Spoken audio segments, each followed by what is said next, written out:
माझे नाव अजय. मी 11वीत असताना भावाचे लग्न झाले. भाऊ विदेशात एका 5 स्टार हॉटेलात वेटर म्हणून काम करत होता. तो 15 दिवसाच्या सुट्टीवर लग्नाच्या 2 दिवसाआधी घरी आला होता. वहिनी दिसायला अगदी सुंदर व साधीभोळी होती. तिने फक्त 12वी पर्यंतचेच शिक्षण घेतले होते. आमची परिस्थिती फार गरिबीची होती. घर हे मातीचे असून घरात 2च रूम होते. एका रूममध्ये आई व वहिनी झोपायच्या आणि पुढच्या हॉलमध्ये मी, भाऊ व वडील झोपायचो. मग दुसऱ्या दिवशी संध्याकाळी आई वडिलांना म्हणाली, "अहो, आकाशला आज रात्री आतल्या रूममध्ये झोपू. असंही त्याला कमी दिवसाची सुट्टी आहे." मग वडील आईला म्हणाले, "अगं, अजून त्याच्या लग्नाची सत्यनारायणाची पूजाही झाली नाही.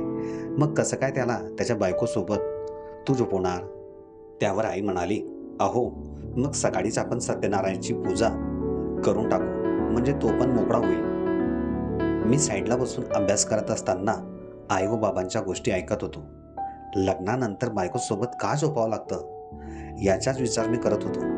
कारण अशा गोष्टी माझ्या आयुष्यात कधी मी पाहिल्याही नव्हत्या आणि प्रॅक्टिकली मला कोणत्याही मित्रांकडून सांगण्यातही आलेल्या नव्हत्या.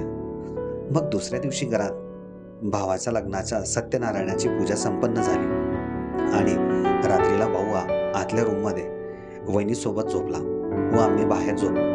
मग रात्री सुमारे 1 वाजेच्या सुमारास मला वहिनींचा वेगळाच आवाज कानी येऊ लागला. असे वाटत होते की भाऊ वहिनींना खूप जोरजोरात मारत असावा. इकडे आई व बाबाही गाढ झोपेत होते. मग मी हळूच उठून दादा का वहिनींना मारत आहे हे पाहण्यासाठी त्यांच्या रूमकडे जाऊ लागलो. त्या आतल्या रूमला दरवाजा नव्हता, फक्त एक पडदा लटकवलेला होता. मी काही विचार न करता डायरेक्ट त्यांचा रूममध्ये आलो. रूममध्ये अंधार असल्यामुळे मला कोणीही दिसत नव्हते. तेव्हा मी वहिनींना आवाज देऊन म्हणालो, "भाभी, क्या हुआ? आप ऐसे आवाज क्यों निकाल रहे हो?" माझा आवाज ऐकल्यावर ते दोघंही फार घाबरले आणि दादा मला म्हणाला, "अरे अजय, कुछ नहीं हुआ, तुम सो जाओ. वो चूहा आया था, अब उसके बिल में चला गया. उसी को तुम्हारी भाभी डर गई थी." मग मी भावाचे म्हणणे ऐकून झोपण्यासाठी परत माझ्या बिछाण्यावर आलो. मग दुसऱ्या दिवशी सकाळी मी जेव्हा कॉलेज संपून घरी आलो तेव्हा आई व बाबा हे शेतात गेले होते आणि घरात दादा व वहिनी एकटेच होते. मी काही आवाज न करता आत शिरलो तेव्हा मला दादा व वहिनींची कुजबूज आतल्या रूममधून ऐकू आली. मी हळूच रूमचा पडदा बाजूला केला तेव्हा वहिनी ही दादांच्या मिठीत होती आणि दादा हळूच वहिनींच्या ब्लाऊजचे हुक उघडवत होता. मला त्या दोघांचे दृश्य पाहून माझ्याही अंगात वेगळी जाग निर्माण होऊ लागली होती. कारण या अगोदर माझ्या शरीरात असे कधीही झाले नव्हते आणि असे दृश्य मी माझ्या आयुष्यात पहिल्यांदाच पाहत होतो. मग जेव्हा दादा वहिनींनी घातलेला ब्रा खाली करतच होता तेव्हाच वहिनींचे लक्ष माझ्याकडे गेले आणि ती सरळ आपले कपडे व्यवस्थित करत रूममधून बाहेर आली. मग मी पण माझ्या खांद्यावरची बॅग काढून समोरच्या पलंगावर जाऊन बसलो. मग थोड्याच वेळात दादाही त्या रूममधून बाहेर आला आणि मला म्हणाला, "अरे अजय, तुम कब आए कॉलेज से?" तेव्हा मी दादाला म्हणालो, "भैया, जब आप और भाभी रूम के अंदर थे तभी मैं आया. तुमने कुछ देखा तो नहीं ना?" त्यावर मी दादाला म्हणालो, "भैया, मैं कुछ देखता उससे पहले ही भाभी बाहर आ गई. अगली बार जब भी घर में आओगे अजय आवाज दे के ही आना." दादा मला असं बोलल्यावर मी आश्चर्यचकितच झालो. माझ्याने अशी काय चूक झाली? उलटून दादाच घरात वहिनींना मारत व दाबत असतो आणि मला म्हणतोय आवाज दे की घर में आना. दादांच्या व वहिनींच्या दररोज दिवसा रात्री असंच सुरू होतं. मग आता दादाची 15 दिवसाची सुट्टीही संपण्यात आली होती. आज दादा संध्याकाळी घरातून निघणार होता. त्याच्यासाठी वहिनी खूप रडत होत्या. पण मला एक गोष्ट लक्षात येत नव्हती की दादा तर वहिनींना खूपच दाबायचा, त्यांचे कपडे करायच्या, तरी वहिनी का रडते त्याच्यासाठी? बरं झालं गेला, त्याचा स्वभाव चांगला नव्हता. मग रात्रीला जेवणानंतर रूममध्ये वहिनीसोबत आई आणि बाहेर माझ्यासोबत बाबा झोपले होते. मी विचारात पडलो की जोपर्यंत दादा होता तेव्हा तो आत झोपायचा, मग आता आई का? मग दुसऱ्या दिवशी मी जेव्हा कॉलेजमधून घरी आलो तेव्हा घरी वहिनी एकटीच ओट्यावर बसून बाहेर पाहत होती आणि खूपच निराश वाटत होती.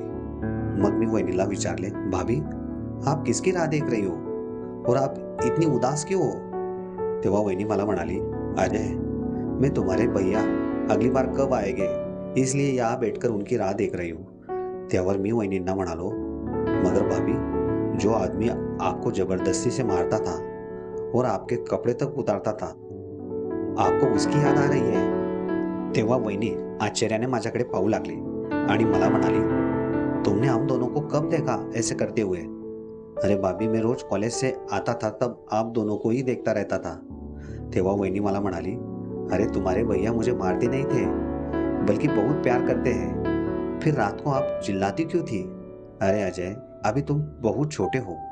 जब तुम बड़े हो जाओगे और तुम्हारी भी शादी होगी तब तुम्हें सब पता चल जाएगा ऐसे क्यों करते हैं। मगर भाभी, शादी के बाद जब आप आए तभी भैया आपके पास क्यों सोने लगे? पहले तो मेरे पास सोते थे, मगर ऐसा नहीं करते थे। त्यावर वहिनी मला म्हणाली, ऐसा करने के लिए ही शादी करना जरूरी है, तभी पति और पत्नी में प्यार बना रहता है और अपने वंश को भी आगे बढ़ाने में मदद होती है। तेव्हा मी वहिनीला म्हणालो, भाभी, अभी भैया तो चले गए, फिर आपको ऐसा प्यार कौन करेगा? तेव्हा वहिनी मला म्हणाली, अजय, अगर आपके भैया नहीं है आते तो तुम हो ना मुझसे प्यार करने को। मगर भाभी, मुझे तो कुछ पता ही नहीं प्यार के बारे में। तेव्हा वहिनी म्हणाली, मैं हूं ना तुम्हें समझाने को। चलो मुंह हात धो लो, मैं तुम्हारे लिए खाना लगाती हूँ। तोंड हात धुताना मी वहिनींबद्दलच विचार करू लागलो होतो। मग जेवण करून मी माझ्या लहानपणाच्या मित्राला भेटण्यासाठी आलो। त्याचे नाव मनोज होते। तो पण बाहेरच विचार करत बसलेला होता। त्याने मला त्याच्याकडे येत असल्याचे पाहून तो लागलीच आपल्या जागेवरून उभा राहिला आणि मला म्हणाला, अरे अजय, आज तू कसा काय माझ्याकडे? काही जरुरी काम आहे का? तेव्हा मी मनोजला म्हणालो, मनोज, जर तुझ्याकडे वेळ असेल तर माझा थोडा प्रॉब्लेम सॉल्व्ह करशील का? तेव्हा मनोज मला म्हणाला, सांग ना, मी पण खूप मोठ्या प्रॉब्लेममध्ये अडकलो आहे।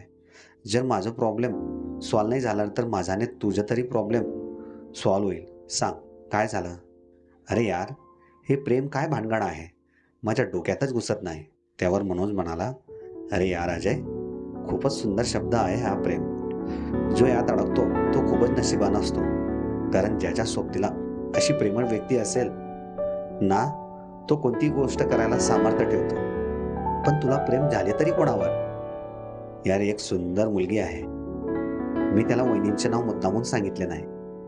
पहा, मी पण केव्हाच्या या ठिकाणी बसून माझ्या गर्लफ्रेंड बद्दलच विचार करत होतो। तेव्हा मी मनोजला म्हणालो, गर्लफ्रेंड? आणि तुझी? तिच्यासोबत काय करावे लागते? तेव्हा मनोज मला म्हणाला, ज्याप्रमाणे प्रत्येकाच्या नशिबात देवाने बायको दिलेली असते, त्याचप्रमाणे ही गर्लफ्रेंडही असते। आपल्याला प्रेम करणारी, आपल्या सुखादुःखात साथ देणारी आणि आपल्याला समजून घेणारी। मग मी मनोजला म्हणालो, पण तिच्यासोबत आपल्याला असे काय करावे लागते तेव्हा ती आपल्या प्रत्येक सुखादुःखात आपली साथ देईल? तेव्हा मनोज म्हणाला, आपणही तिला वेळेवर प्रेम करावे, तिला लागणाऱ्या सुख सुविधा द्याव्यात। मग ती पण आपल्याला खूप मनापासून प्रेम करते। पण हे प्रेम करावे केव्हा आणि कसे? तेव्हा मनोज मला म्हणाला, किती बुद्धू आहेस तू, एवढा मोठा झाला आणि प्रेम कसे करावे ते विचारतोस आहे। मग मनोजने मला त्याच्या मोबाईलमध्ये एक व्हिडिओ दाखवला। तो व्हिडिओ पाहून मी चकितच, असे प्रेम तर दादाही वहिनींसोबत करायच्या, म्हणून वहिनींना तसेच प्रेम परत हवे आहे का? म्हणून त्यांना दादाची एवढी आठवण येत होती आणि हे करण्यासाठी वहिनीला दादा नसताना आता माझी गरज आहे। मला आता सर्व समजले होते। मी त्या ठिकाणाहून निघून माझ्या घराकडे येऊ लागलो। तेव्हा मनोज मागून जोरात आवाज देऊन मला विचारू लागला, अरे ती मुलगी कोण आहे ते तरी सांग। मी घरी आल्यावर वहिनी या आतल्या खोलीत झोपल्या होत्या। मग संध्याकाळी 5 वाजेला वहिनी झोपेतून उठल्या आणि तोंड हात धुवून जेव्हा बाहेर आल्या तेव्हा मी त्यांच्या जवळ गेलो आणि म्हणालो, भाभी, एक कप चाय बना दो ना। मग मी आणि वहिनी सोबतच चहा घेतला। मी वहिनींकडे एकटक नजरेने पाहतच होतो।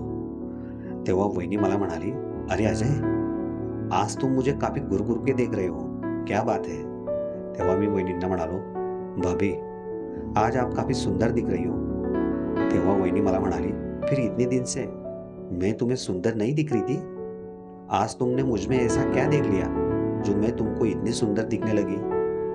मग मी काही न बोलता लादतच बाहेर आलो। दुसऱ्या दिवशी रविवार होता, मलाही कॉलेजला सुट्टी होती, म्हणून मी सकाळी उशिराने उठलो। आई बाबा हे शेतात निघाले होते घरात मी आणि वहिनीच होतो. बाहेरचे वातावरणही ढगाळ झाले होते. मी आळस देऊनच उठतच होतो तेवढ्यात वहिनी या बाथरूममधून आंघोळ करून बाहेर निघाल्याच होत्या. मी वहिनींना प्रथमच अशा अवस्थेत पाहिले होते. माझी उत्सुकता अजून वाढली. जशी वहिनी आतल्या रूममध्ये गेल्या, मी जागेवरून उठून वहिनींना पाहण्यासाठी आलो. रूमला दरवाजा नसल्यामुळे आतलं दृश्य मला स्पष्ट दिसत होते. वहिनींच्या पाठीमागचा भाग माझ्या दिशेने होता आणि वहिनी रुमालाने आपले पूर्ण अंग कोरडे करून ब्रा घालतच होत्या. तेव्हाच त्यांच्या अंगावर असलेला टावेल हा खाली पडला. वहिनी अशा अवस्थेत फारच सुंदर दिसत होत्या. मग वहिनींनी हळूहळू आपल्या अंगावर साडी चढवली आणि त्या जेव्हा पूर्णपणे तयार झाल्या त्याच वेळेस मी माघारी येऊन ओट्यावर जाऊन बसलो. मग वहिनी मला आवाज देतच बाहेर आल्या आणि म्हणाल्या, अरे अजय, तयार हो जाओ जल्दी, आज जाना नहीं है क्या कहीं? तेव्हा मी वहिनींना म्हणालो, भाभी आज तो संडे है, कॉलेज भी बंद है, तो क्या करूँ इतने जल्दी तैयार होके? त्यावर वहिनी मला म्हणाली, अरे सो जाते ना फिर, इतनी जल्दी क्यों जग गए? तेव्हा मी वहिनींना म्हणालो, भाभी सोने का मन तो कर रहा था, मगर जब सुबह सुबह सपने में आंखों के सामने कुछ ऐसा नजरा आया, उसकी वजह से अब नींद ही नहीं आ रही है. तेव्हा वहिनी मला म्हणाली, अरे अजय, सपने में तुमने ऐसा क्या देखा जो अब तुम्हें नींद ही नहीं आ रही है? नहीं भाभी, वो चीज़ मैं आपको नहीं बता सकता, मुझे शर्म आती है. तेव्हा वहिनी माझ्या शेजारी बसून मला म्हणाली, अरे अजय, मुझे तुम अपना दोस्त ही समझो और बता दो क्या देखा तुमने. आता हाच एक पर्याय वहिनींच्या अगदी जवळ जाण्याचा होता. मग मी वहिनींना म्हणालो, भाभी मेरे सपने में एक लड़की बाथरूम से नहाकर टॉवेल लपेटकर बाहर निकली और मेरे सामने ही उसने ऐसा किया कि वो मैं आपको शब्दों में भी बयान नहीं कर सकता. मी वहिनींना सांगत असताना अचानक त्यांचा हात माझ्या हातावर आला आणि त्या आपल्या चेहऱ्यावर स्वतःच हात फिरू लागल्या. बस अजय, अब आगे मत बोलो, तुम ऐसी बात करते हो तो मुझे तुम्हारे भैया की याद आती है. वहिनी माझा हात आता जोर जोराने दाबून माझ्याशी बोलत होत्या. चलो अब काफ़ी देर हो गई है, तुम भी तैयार हो लो, मुझे कपड़े भी धोने और खाना भी बनाने में देर हो जाएगी. मग मी जेव्हा टॉवेल घेऊन बाथरूममध्ये गेलो तेव्हा तिथलं दृश्य पाहून मी चकितच झालो. कारण दररोज मी कॉलेजला जायच्या अगोदर वहिनींचा पहिलेच आंघोळ करायचो, म्हणून असे दृश्य मला पाहायला मिळालेच नव्हते. पण जेव्हापासून मी मनोजला भेटलो तेव्हापासून अशा दृश्यांकडे पाहण्याचा माझा दृष्टिकोनच बदलला. माझ्यासमोर वहिनींचे आतले कपडे हे ओले होऊन खालीच सोडले होते. मला ज्या दिवसापासून प्रेमाची व्याख्या कळाली त्या वेळापासून माझी वहिनींकडे आणि त्यांच्या कपड्यांकडे पाहण्याचा दृष्टिकोनच बदलला. आता तर मलाही वहिनींसोबत दादासारखे भरभरून प्रेम करायची इच्छा होऊ लागली होती. मग मी आंघोळ करून जेव्हा तयार होण्यासाठी आपल्या रूममध्ये आलो त्या ठिकाणी दोरीवर सुद्धा वहिनींचे आतले कपडे टांगलेले होते. मग मी कपडे चेंज करून वहिनींचे ते कपडे हातात घेतले आणि त्यांना स्पर्श करू लागलो. त्यांना जेव्हा मी हातात घेतले तेव्हा माझ्या मनात एक वेगळीच तरंग निर्माण झाली. कमीत कमी 10 मिनिटापर्यंत मी ते कपडे हातातच घेऊन धरले होते आणि जेव्हा मी ते कपडे परत दोरीवर ठेवून मागे वळालो तेव्हा दारात वहिनी उभ्या राहून माझ्याकडे पाहत होत्या. ॲक्च्युली त्या मला चहा पिण्यासाठी बोलवायला आल्या होत्या, पण मी असं करत असताना पाहिल्यावर त्या अगदी शांततेत उभ्या राहून माझ्याकडे पाहत राहिल्या. मग मी खाली मान टाकूनच त्यांच्यासमोर उभा राहिलो आणि त्या मला म्हणाल्या, अजय, तुम मेरे कपड़े के साथ क्या कर रहे थे? तुम्हें अच्छे लगते हैं क्या वह कपड़े? त्यावर मी वहिनींना म्हणालो, नहीं नहीं भाभी, मैं तो यह चेक कर रहा था कि आपको ऐसे कपड़े पहनने की ज़रूरत क्यों पड़ती है. तेव्हा वहिनी माझ्या अगदी समोर येऊन उभ्या राहिल्या आणि मला म्हणाल्या, अगर तुम्हें इन कपड़ों के बारे में जानना है तो मैं तुम्हें इसकी पूरी जानकारी दे सकती हूँ, मगर पहले तुम यह चाय पी लो, नहीं तो ठंडी हो जाएगी.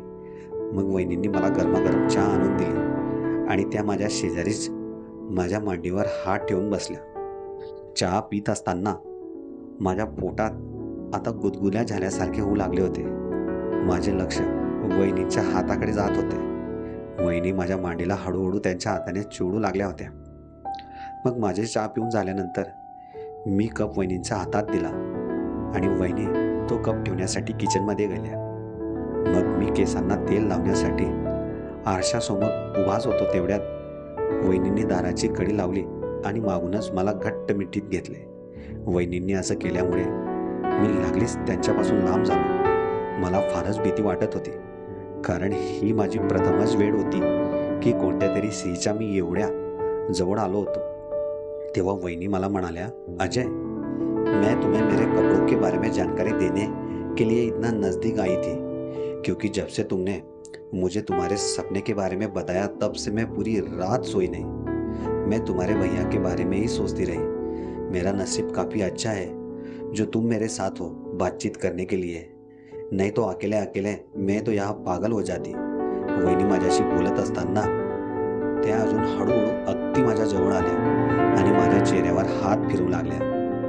अजय, मैं चाहती हूँ जो प्यार मुझे तुम्हारे भैया करते थे वही प्यार तुम मुझसे जब तक तुम्हारे भैया नहीं आ जाते तब तक करते रहो. मी डोळे मोठे करूनच वहिनींकडे पाहत राहिलो. और मैंने तुम्हें बताया था ना, प्यार कैसे किया जाता है. मैं तुम्हें समजाऊंगी. वो वक्त आ गया है. मग वहिनींनी माझा हात पकडून मला आतल्या रूममध्ये घेऊन आल्या आणि मला पलंगावर बसवून त्याही माझ्या शेजारी बसल्या. माझ्या चेहऱ्यावरून त्या वारंवार हात फिरवत होत्या. वहिनींनी आता हळूहळू आपले ओठ माझ्या ओठांपर्यंत घेऊन आल्या होत्या. मग त्या मला म्हणाल्या, प्रेम करने की शुरुआत यही से की जाती है अजय. डोळे मिटून वहिनींकडून होणाऱ्या क्रियेची मी वाटच पाहू लागलो होतो. माझ्या नाकातोंडातून निघणारे गरम श्वास वहिनींना फारच आनंद देत होते. आमच्या असाच गरम श्वासांचा खेळ अर्ध्या तासापर्यंत चालत राहिला. मग वहिनींनी अचानक त्यांच्या हाताचा स्पर्श माझ्या त्या ठिकाणी एवढ्या जोराने केला, मी माझ्या स्वतःवरचे सर्व कंट्रोल हरपलो आणि माझे ओठ वहिनींच्या ओठांवर टिकवले. आम्ही तब्बल 1 तासापर्यंत एकमेकांच्या ओठांचा रस चाखत राहिलो. मग हळूहळू आम्ही दोघांनी आमच्या अंगावरील कपडे बाजूला ठेवले. मग मी पहिल्यांदाच वहिनींना भरभरून प्रेम केले. मला तर खूपच आनंद वाटत होता आणि वहिनींनाही भरपूर मजा येत होती. तेव्हा वहिनी मला म्हणाली, अजय, तुम तो तुम्हारे भैया से भी बहुत आगे हो. कितना हार्ड शरीर है तुम्हारा. जी करता है पूरा दिन तुम्हारे साथी बरबर के प्यार करते रहे. आता आमच्या दोघांचा नित्य नियम झाला होता. मी जसाही कॉलेजमधून यायचो त्याच वेळेस मी वहिनींना मिठीत घेऊन आणि त्यांच्या ओठांवर माझे ओठ ठेवून संध्याकाळपर्यंत भरभरून प्रेम करायचो. आमचा हा प्रेमाचा कार्यक्रम सतत 1 वर्षापर्यंत चालू राहिला. वहिनींना माझ्याशिवाय अजिबात चित्त लागत नव्हते. मी जर 2-3 दिवसांसाठी कोणत्याही गावाला गेलो तरी वहिनी मला जास्त दिवस त्या ठिकाणी थांबू द्यायची नाही.